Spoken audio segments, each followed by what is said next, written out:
நான் சொல்ல போகிற விஷயம் நிறைய பேருக்கு தெரிஞ்சிருக்க வாய்ப்பில்லை. நம்ம இந்தியாவில் பொண்ணு பார்க்கணும் அப்படின்னா புரோக்கர் மூலியமாவோ இல்லை தெரிஞ்சவங்க மூலியமாவோ, அப்படி இல்லைனாலும் தமிழ் மேட்ரிமோனி இந்த மாதிரி சைட்ஸ்லாம் இருக்குது, அதில் பொண்ணு பார்ப்பாங்க. பட் வெளிநாட்டில் எப்படி மேரேஜ் ஃபிக்ஸ் பண்ணுவாங்கன்னு நான் சொல்கிறேன். ரஷ்யாவில் எப்படி மேரேஜ் ஃபிக்ஸ் ஆகணும் அப்படின்னா, மோஸ்ட்டாக வந்து ஃப்ரெண்ட்ஸ் மூலியமாவோ இல்லை ஃபேமிலி தெரிஞ்சவங்க மூலியமாவோ இல்லை டேட்டிங் ஆப் மூலியமாக மட்டும்தான் வந்து அங்கே மேரேஜ் வந்து ஃபிக்ஸ் ஆகும். ஜப்பானில் எப்படி மேரேஜ் ஃபிக்ஸ் பண்ணுவாங்கன்னா, அங்கே இருக்கிற மேரேஜ் புரோக்கர்ஸ் தான். மேரேஜ் புரோக்கர்ஸ்க்குன்றதுக்கு பெரிய மரியாதை உண்டாங்க. ஸோ மேரேஜ் புரோக்கர்ஸ் கிட்ட சொல்லி ஃபேமிலி அரேஞ்ச்மெண்ட்ஸாக இப்போ நம்ம எப்படி ஒரு பொண்ணு பார்க்குறோமோ போயிட்டு இல்லை பசங்களை பார்க்குறோமோ அதுக்கேற்ற மாதிரி தான் வந்து மேரேஜ் வந்து அரேஞ்ச் பண்ணுவாங்க. ஜெர்மனிலேருந்து பிரிட்டன்லாம் பார்த்தீங்கன்னா மோஸ்ட்டாக புரோக்கர் கிடையாது. அதுக்கு பதிலாக ஓவரால் இந்த டிண்டர் ஆப்பு, இந்த ஆப் ஆன்லைன் ஆப் மூலியமாக மட்டும்தான் வந்து அவங்க பொண்ணு பார்த்து மேரேஜ் ஃபிக்ஸ் பண்ணுவாங்க.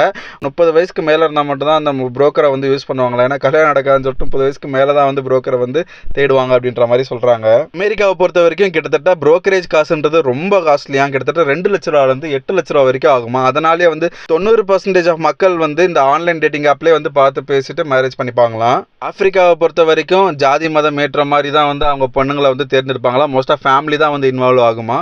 கேட்ட விஷயம் புதுசாக இருந்ததுன்னா இதே மாதிரியான இன்ட்ரெஸ்டிங்கான வீடியோஸ்க்கு மறக்காம நம்ம பேஜை ஃபாலோ பண்ணிக்கோங்க. அதே மாதிரி ஷேர் பண்ணுங்கள், கமெண்ட் பண்ணுங்கள். நன்றி.